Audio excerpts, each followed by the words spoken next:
Pêrizade bi mêş hatî, seno berbêjn û balaye.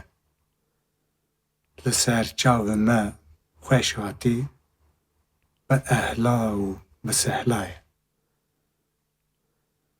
Me destê toqeyê da hev û min dil xwest gul da min.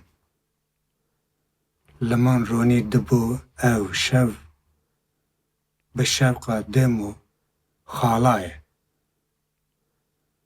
Li min ev der dibû rewşen, li min şîn bû gul û rêhan. Şekerbarî bi guft û ken, ji avê lêvê lalayê.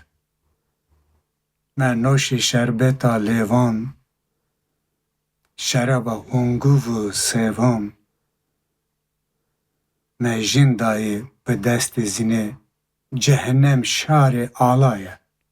Di eşqê Rûstemê Kurdim, cihangîrim çi xweş merim.